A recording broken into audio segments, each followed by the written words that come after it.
toutes et à tous. Nous sommes très heureux de vous accueillir aujourd'hui sur ce live Insta de l'Académie de Grenoble sur la prévention du harcèlement, un thème d'actualité.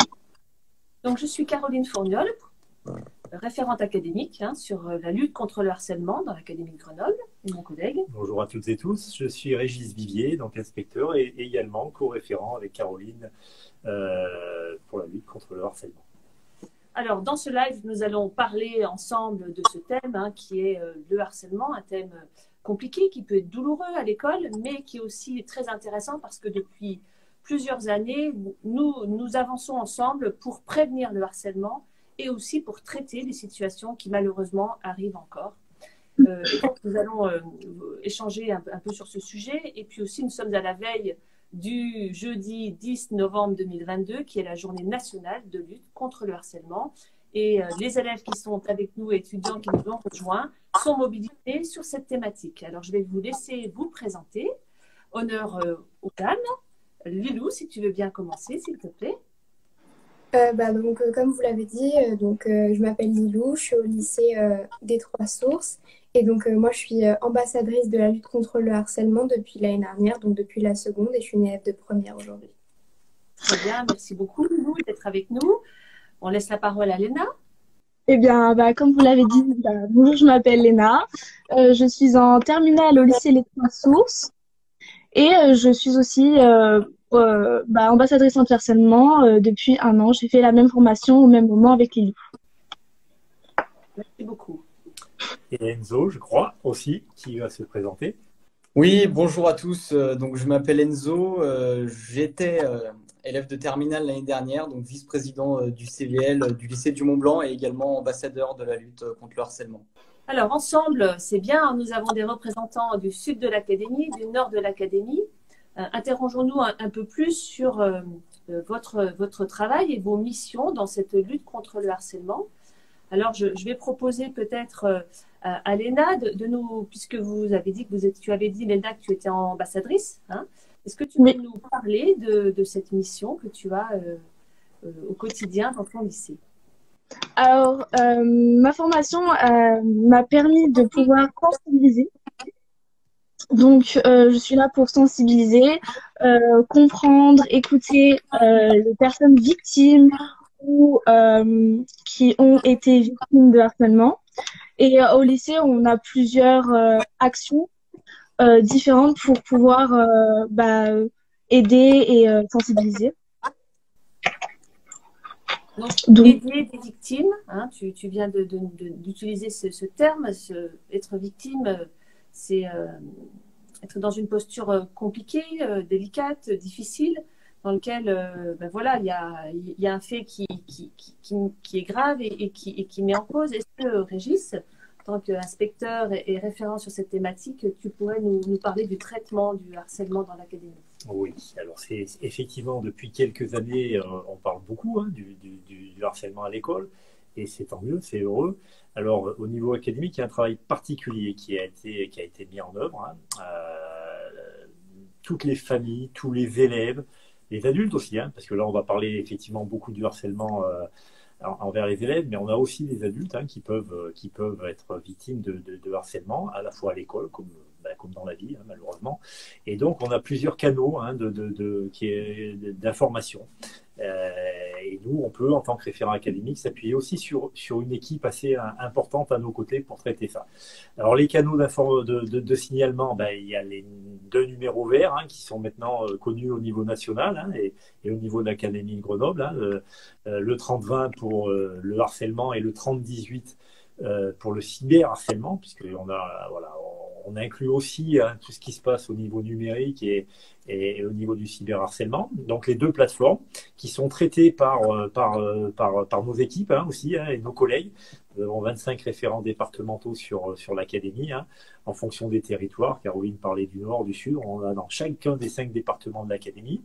Et donc parmi tous ces référents, on en a spécifiquement des collègues qui tous les jours au quotidien traitent les appels, j'allais dire, qui arrivent sur la plateforme. On a également aussi, en lien avec le cabinet de Madame la rectrice, une application que les directeurs d'école, les chefs d'établissement renseignent au quotidien sur l'effet harcèlement, l'effet, j'allais dire, quotidien de violence, de harcèlement. Alors nous, après, effectivement, on traite plus particulièrement du harcèlement. Donc l'application fait établissement que les directeurs et les professionnels et les chefs d'établissement connaissent bien. Ensuite, on a possibilité d'être interpellé en direct, bien évidemment, soit au cabinet du recteur, soit par courrier. Hein, et donc, toute situation fait l'objet d'une analyse et puis d'un traitement au quotidien. Donc, suite à tous ces signalements, eh ben, effectivement, il y a toujours un des référents qui va prendre contact avec la famille ou avec l'élève le plus rapidement possible, de manière à ce que la situation ne perdure pas dans le temps, parce qu'on sait très bien que chaque jour de gagné, c'est effectivement de la souffrance en moins. Donc on essaie d'être réactif par rapport à ça. Donc il y a eu cette volonté impulsée dans l'Académie de Grenoble. Madame la rectrice est très, j'allais dire, très sensible effectivement à tout ce qui peut arriver, notamment sur cette thématique-là. Et voilà, donc elle nous a témoigné de sa confiance pour suivre ce sujet. C'est ce que nous essayons de faire au quotidien. Et donc, tu viens de nous parler de ton rôle justement d'aide aux victimes et de traitement, mais je pense qu'en tant qu'ambassadeur, vous avez aussi un autre rôle important autour de la prévention. Est-ce que ton autre collègue, tu pourrais nous parler de comment vous vous y prenez pour prévenir le harcèlement? Donc, je te laisse la parole. Du coup, par exemple, donc demain, à l'occasion de la journée contre le harcèlement, justement, donc il va y avoir une distribution de badges aux récréations avec le logo de notre Instagram, donc qui est une main avec un papillon et donc ayant marqué non au harcèlement avec le lycée des Trois Sources. Donc ces badges vont être distribués à un maximum d'élèves. On a également réalisé en amont des flyers qui vont être distribués à tous les élèves du lycée, qui vont être collés dans leur carnet pour expliquer notre rôle, qui on est et où s'informer sur le harcèlement.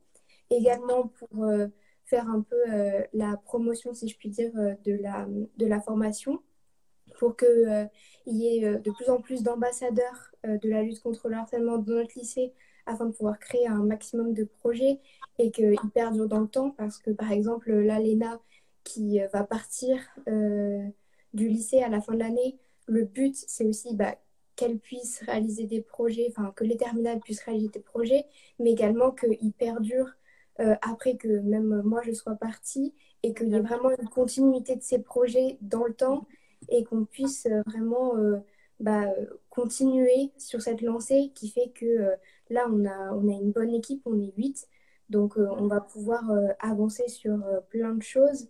Par exemple, on comptait aller sensibiliser, si possible, les collèges de secteur qui n'ont pas de collégiens ambassadeurs au harcèlement. Également, faire visionner au lycée une pièce de théâtre en rapport avec donc ce thème-là.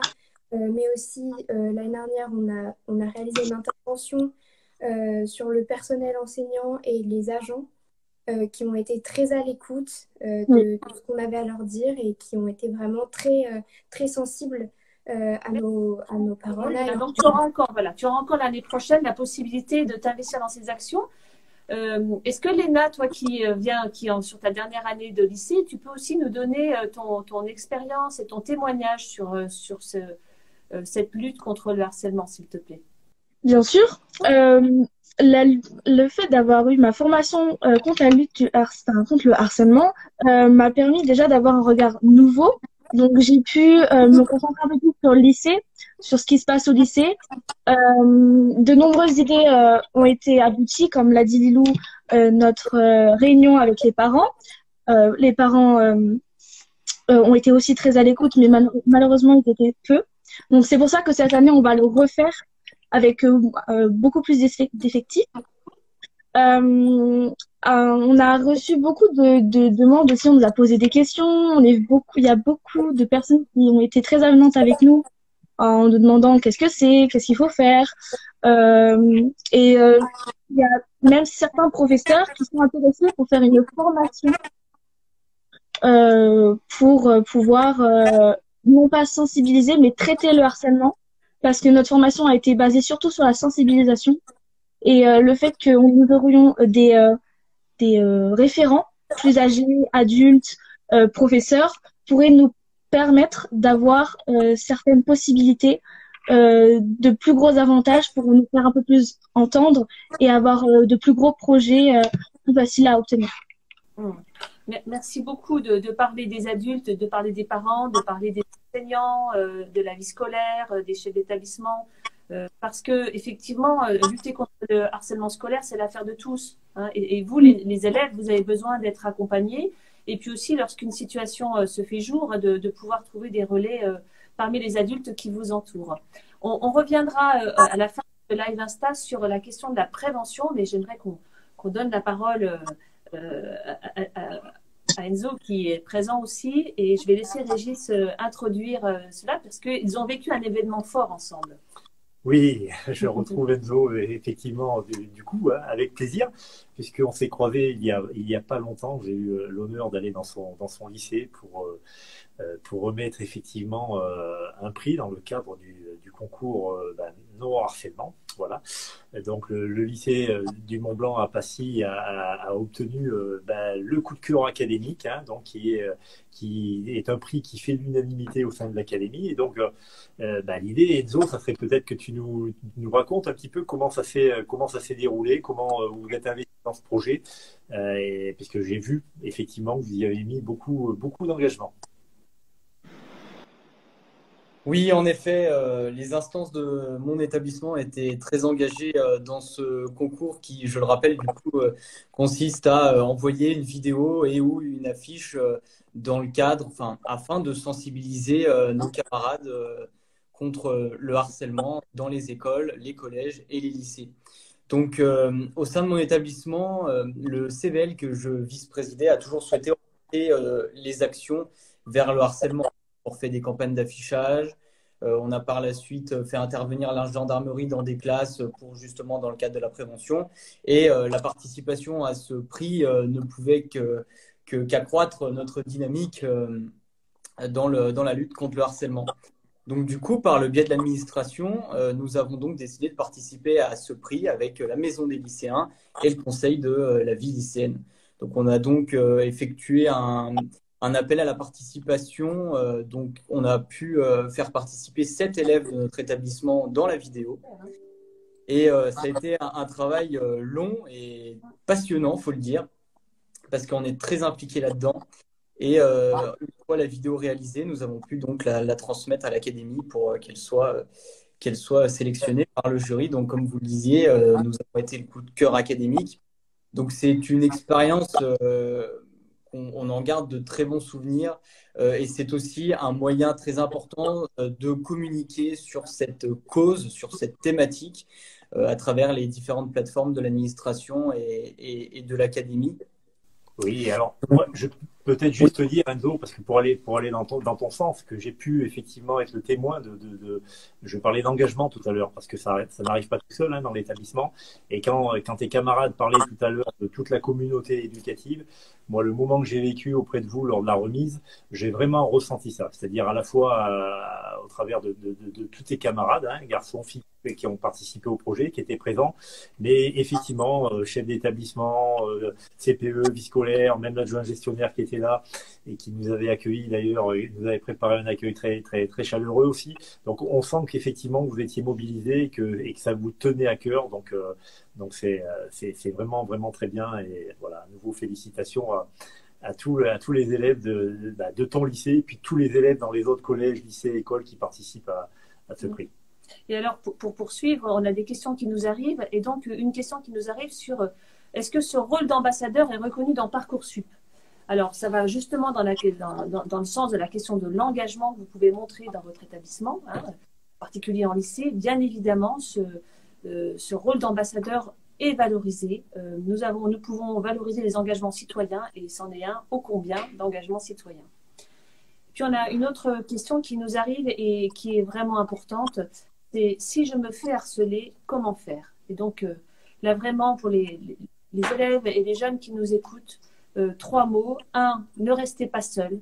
2, parlez-en à une personne de confiance. Ça peut être un ami, mais aussi à des adultes de confiance. 2e point, donc en parler autour de soi jusqu'à être entendu. Et puis 3, agir. Et donc, pour agir, soit vous identifiez que dans l'établissement, une procédure est mise en place et vous vous sentez accompagné, porté. Et parallèlement, vous pouvez aussi faire appel au 3020 ou au 3018 qui sont deux numéros accessibles par téléphone, par texto, sur le net. Et derrière, une demande faite sur l'une de ces plateformes aboutit tout de suite à une prise en charge académique, celle dont a parlé Régis en début de Live Insta, c'est-à-dire une prise en charge de votre problème par des professionnels qui vont se mettre en lien avec vous, vos parents, si vous êtes mineur, et avec le personnel de votre établissement. Voilà. On a une autre question. Comment on fait quand une certaine photo sur nous tourne, si on se fait harceler par rapport à ça? Alors effectivement, là on va aussi sur la logique du cyberharcèlement. Hein. On parlait du harcèlement, du cyberharcèlement. C'est vrai que depuis quelques années, on est aussi, hein, vous êtes confrontés à ces problématiques-là, hein, d'accord, hein, de camarades qui peuvent avoir des soucis dans l'école, mais qui perdurent aussi chez eux quand ils sont partis de l'école, puisque effectivement, avec les réseaux, avec tous les systèmes d'information qui vont très vite, des fois les situations s'amplifient en dehors de l'école, et ça peut des fois prendre des proportions un petit peu plus graves. Là, c'est la même logique. La même logique, dès qu'on a ce type de problème, le premier réflexe à avoir dans son établissement, c'est aller vers un adulte référent. Alors, que ce soit une personne de confiance, hein, si vous avez effectivement un professeur aussi, hein, les CPE bien évidemment en première ligne qui peuvent vous aider, et éventuellement, voilà, et c'est tout le principe, hein, on en parlera peut-être des ambassadeurs, hein, on l'évoquait tout à l'heure, de tous les camarades qui peuvent être aussi à votre écoute. Hein, si vous avez un petit peu de mal à aller parler à un adulte à un premier temps, vous avez aussi ce réseau de camarades qui permet de faire le relais après avec l'adulte si c'est difficile un petit peu pour vous. Alors, autre question. Que faire quand le collège n'agit pas? Et que faire quand on n'arrive pas à vous joindre ou à obtenir des démarches à l'encontre de ces harceleurs? Trop de collèges mettent des œillères. Alors oui, c'est vraiment une question très, très importante parce que nous venons de dire qu'il ne faut pas rester seul avec ce problème et qu'il faut absolument trouver des solutions et rapidement parce qu'un élève harcelé, c'est un élève qui perd confiance en lui, qui n'est pas en sécurité. Et quand on n'est pas en sécurité psychique et physique, ou physique, hein, il peut y avoir les deux, parce que des moqueries sur son physique, ça atteint l'âme, le cœur, le psychisme, mais des moqueries ou des gestes, des balayettes dans la cour, des gestes d'intimidation, ça fait peur et c'est violent. Donc, c'est pas possible de rester seul avec ça. Alors, que faire? Signaler sur le 3020 si c'est un harcèlement physique, relationnel, ou le 3018 si c'est du cyberharcèlement, vous êtes assuré que dans les 2 jours qui suivent, la situation est prise en charge par les référents que nous déployons. Ils sont 25 dans l'académie. Donc, normalement, vous ne devez pas rester seul. Et puis, si vous en avez parlé à votre CPE, à l'un de vos professeurs, sachez qu'aujourd'hui, nous menons une grande campagne qui est mise en œuvre par notre ministre, qui est appuyée par notre première dame, Madame Macron, de telle façon et qui est relayée bien sûr par notre rectrice, Madame la rectrice, Madame Assel, Académie de Grenoble, de telle façon à ce que tous les établissements scolaires, et en particulier les collèges et les écoles, parce que ce sont les lieux où débute le harcèlement, soient formés et que dans chaque établissement, vous ayez accès à une équipe protectrice de 5 adultes qui sont formés à vous écouter, à écouter aussi les signaux faibles et à prendre au sérieux vos remarques. Voilà. Est-on obligé d'en parler à ses parents? Ça, c'est une question qui n'est pas simple. Je commence et puis Régis, tu compléteras si tu veux bien. Les parents sont les personnes qui vous aiment le plus au monde. Vos parents sont ceux qui vous ont offert la vie et qui vont vous accompagner tout au long de la vie. Mais vous êtes adolescent, parfois c'est compliqué avec les parents. Donc, il n'y a pas une réponse type. Ce qui est sûr, c'est qu'il faut en parler à un adulte de confiance. Ça peut aussi être un oncle, une tante, un ami, un ambassadeur, parce qu'en parler la première fois, c'est tellement lourd dans le cœur quand on s'est fait harceler que c'est compliqué à trouver les bons mots, on a peur de sa réaction, on a peur aussi de ne pas être entendu. Et donc, de pouvoir en parler une première fois à quelqu'un en qui vous avez confiance, ça vous aide, j'ai envie de dire, à tirer le début de la pelote. Et puis cet ambassadeur, il va vous accompagner, il va vous encourager, il va vous dire, allez, courage ce soir, t'en parles au repas, tu dis à tes parents que tu as besoin de parler de quelque chose de difficile. Puis vous savez, votre ambassadeur ou votre ami, vous allez le retrouver le lendemain. Et il peut vous aider de cette façon-là, j'ai envie de dire, à faire le premier pas. Et bien souvent, ce qui est compliqué, c'est de faire le premier pas. Je laisse compléter. Oui, complètement. Et au sein des établissements, au sein des écoles, c'est justement la logique de ce que évoquait Caroline sur le programme de formation qu'on appelle le programme phare, hein, le programme de lutte contre le harcèlement à l'école. Et Caroline évoquait cette équipe de 5 personnes ressources dans les écoles, dans les collèges. C'est justement pour donner un peu d'attention, et notamment aux élèves qui auraient un petit peu des difficultés à en parler, à la fois dans la cellule familiale, mais même peut-être au sein avec certains professionnels. On pense, enfin, on est certain que si on a, comme vous le faites vous, au travers des conseils de vie collégienne, des CVL, vous formez une l'équipe d'ambassadeurs qui va, j'allais dire, échanger, être attentif au quotidien par rapport à vos camarades, et bien ça va être la même chose. Le but, cette équipe protectrice au niveau des adultes. Voilà. Le but, c'est effectivement qu'il n'y ait pas une personne d'un côté, un adulte d'un côté, de l'autre, qui se retrouve aussi seul en situation. C'est pas aussi simple aussi c'est pas simple non plus pour les adultes d'évoquer ces questions aussi avec un élève, même si on a affaire à des professionnels. Et donc on est, j'allais dire, peut-être un peu plus réactif, un peu plus en attention, si on peut en parler, j'allais dire un peu plus collectivement. Donc l'équipe protectrice aura aussi ce but-là de vous faciliter les choses aux élèves au sein des écoles et des collèges. Merci Régis. On s'achemine vers la fin de ce live Insta. Avant de donner le mot de la conclusion, en un mot, Lilou, ou Léna, on va commencer par les demoiselles. Est-ce que vous voulez nous dire un mot pour conclure? Je pense que le plus important, c'est qu'il faut, pour moi, se sentir impliqué dans les choses qu'on fait. Et je sais que dans les ambassadeurs harcèlement, j'ai trouvé des gens avec qui je me suis sentie assez forte.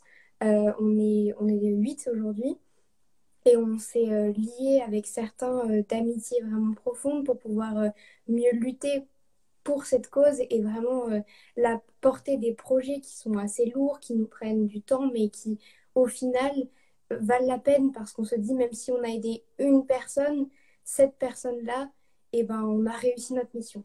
Pour rebondir à ce qu'a dit Lilou, c'est vrai que dans les ambassadeurs anti-harcèlement, on a trouvé une certaine famille où on se soude, où on discute, il n'y a pas de barrière, où on trouve des solutions et on mène à bien des projets assez lourds et conséquents, mais qui nous tiennent vraiment à cœur.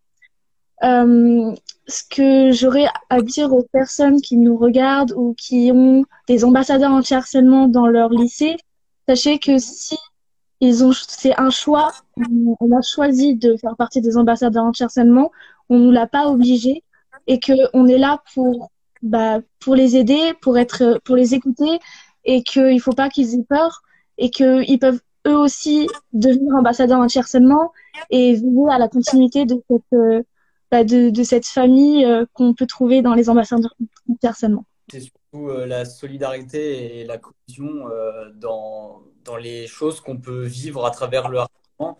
Et il faut bien que toutes les personnes qui nous écoutent soient bien conscientes qu'il y a des CPE, il y a vos représentants élèves, il y a des infirmières qui sont là pour vous écouter et répondre à vos problèmes. Et que c'est, croyez-moi, très important d'en parler et de partager ce que vous ressentez quand vous êtes harcelé. Merci beaucoup à vous, à nos 3 témoins, chers Lilou, Léna et Enzo. Alors, on a eu des questions aussi des élèves ou des jeunes qui sont arrivés un peu en retard. Bien sûr, il y aura le live Insta sera en replay, donc vous pourrez le réécouter sur YouTube notamment. Merci à chacun d'entre vous. Retrouvez-nous très prochainement sur le live Insta de l'Académie de Grenoble sur un nouveau thème d'actualité. Merci à vous.